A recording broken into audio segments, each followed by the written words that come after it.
Alors avant de parler des on-dit sur le sport, est-ce qu'il y a une période dans la journée à privilégier pour faire du sport ? Ou pas forcément ? Moi, je dirais pas forcément. Ouais. Disons que déjà, ce qu'il faut voir, c'est l'emploi du temps de chaque personne. Je pense qu'aujourd'hui, on est quand même beaucoup à avoir des journées bien remplies.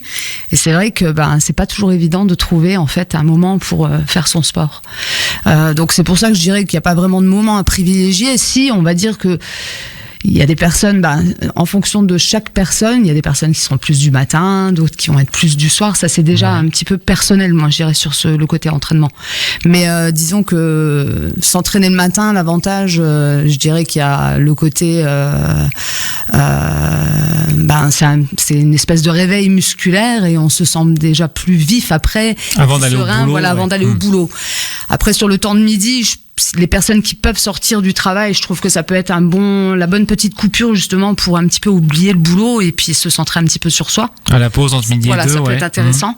Et c'est vrai que le soir, pour beaucoup de gens, c'est souvent là que les gens vont s'entraîner. Pourquoi ? C'est la fin de la journée, c'est plus facile de prendre son sac, de le mettre dans la voiture et d'aller s'entraîner. Et je pense que c'est aussi un bon moment pour évacuer le stress et puis se défouler. Parce que après une bonne journée de travail, c'est ce qu'on a souvent besoin et je dirais que c'est peut-être même à faire plutôt qu'à rentrer à la maison. Si en tout cas, une heure, on arrive toujours à se trouver une heure en tout cas. Il faut essayer. Alors il y a souvent des on-dit sur le sport, j'avais envie qu'on en parle. On dit que si on ne transpire pas, c'est qu'on ne travaille pas assez. Ah, ça c'est la bonne question. Oui. Alors, disons que moi, au niveau de la transpiration, déjà, c'est pareil. Je vais redire un petit peu la même chose. Chaque personne est différente. Donc au niveau déjà on va dire hormonal, glande sudoripare, chacun a une façon de transpirer différemment.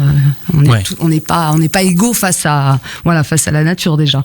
Et je dirais que pour moi aussi, ce qu'il faut voir, c'est plutôt l'objectif. C'est pas le fait de pas transpirer dans une séance, parce qu'en fait, dans les séances, vous regardez, on peut faire une séance, je sais pas moi, de pilates, quelque chose de doux. On va peut-être un peu transpirer, mais pas énormément, mais on va travailler, cibler un muscle ou c'est quelque chose de plus doux. Après, c'est vrai que si l'entraînement est plus un entraînement fonctionnel avec une globalité des muscles, avec un côté cardio à côté, forcément, on va transpirer un petit peu plus. Et puis après, ce qu'il faut regarder aussi, c'est le temps. L'été on transpire plus, l'hiver on transpire moins. La salle, est-ce qu'elle est chauffée, est-ce qu'elle est non chauffée? Il y a quand même beaucoup de paramètres en fait à prendre en compte. Mais en tout cas, moi je dirais que l'essentiel, en conclusion, et je le dirais sur beaucoup de choses, l'essentiel c'est de bouger déjà. Parce que si on commence à se dire je transpire pas, je travaille pas, autant arrêter. Oui, c'est vrai. C'est mal parti. Et puis moi je dis, puis après il faut être créatif. Je pense qu'il faut essayer de se dire tiens, si ça me correspond pas vraiment, je transpire pas assez, pourquoi ne pas essayer autre chose? Et mais moi disons que je dirais que c'est plutôt l'objectif et le but et quelque part cette persévérance dans la pratique pour justement avoir le meilleur des résultats. On dit aussi avec le travail, la route et les enfants, ça prend trop de temps, donc j'en fais pas.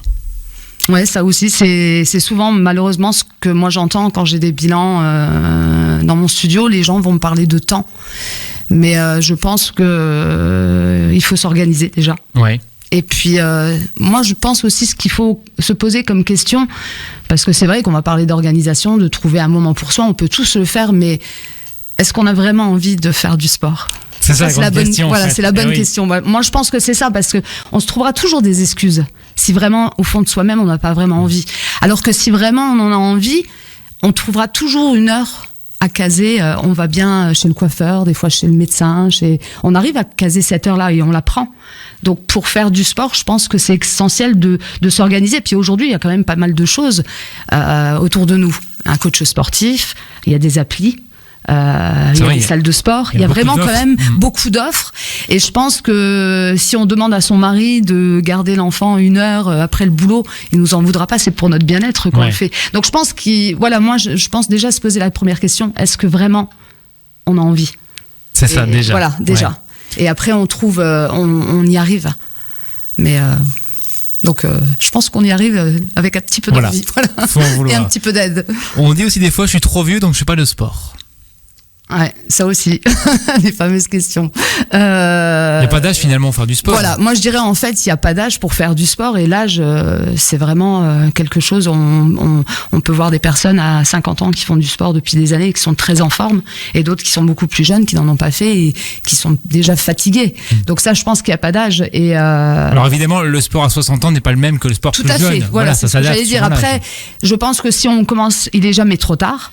Je sais pas, moi j'entraîne justement, j'ai un couple de seniors que j'entraîne qui sont vraiment exceptionnels et c'est des personnes que la plupart, quand je les ai eus il y a quelques années, parce que maintenant ça fait à peu près 8 ans que je les entraîne et j'ai réussi à fidéliser ces personnes-là et je vois vraiment des belles répercussions de leur semaine, de chaque lundi où ils viennent me voir, mais c'est une séance adaptée en fonction d'eux et donc c'est quelque chose d'assez doux et c'est par rapport à cette recherche, quoi. C'est des gens qui sont, on va dire, la plus âgée, elle a 87 ans. Ouais. Donc, il faut vraiment avoir un entraînement quelque part de qualité et ciblé. Mais il y a vraiment des beaux résultats, comme une meilleure posture, une meilleure densité osseuse, un meilleur équilibre, une meilleure attitude et un lien social avec les autres. Donc, en fait, il n'est jamais trop tard, il n'y a que du bon. Donc, alors, question aussi peut-être plus pour les pros, on dit faut pas faire du sport tous les jours, on risque de se blesser. Est-ce que ça c'est vrai ? Oui, je pense qu'il faut quand même trouver un moment de récupération. C'est quand même important. Moi, maintenant, si on parle de personnes qui s'entraînent régulièrement, moi, je vais me voir forcément. Moi, je suis quelqu'un qui m'entraîne quasiment tous les jours, mais j'essaye quand même une fois, un jour dans la semaine, ou des fois voire 2, si vraiment j'ai des gros entraînements, de faire une coupure. Parce qu'en fait, la récupération musculaire est quand même très importante. Et il y a quand même des risques de blessures quand on est surmené et donc fatigué. Donc il y a quand même le repos, il est quand même essentiel au bien-être, à la reconstruction musculaire, à la détente. Il y a vraiment le sommeil, il est pas là, il est là aussi quand on est sportif et d'autant plus, il est important. Alors certes, on est vendredi soir, c'est bientôt le week-end de 3 jours en plus, mais est-ce que vous pouvez donner quelques conseils d'exercices faciles à faire au travail, par exemple, parce qu'on a tous au bureau une chaise ou une table ou un escalier peut-être.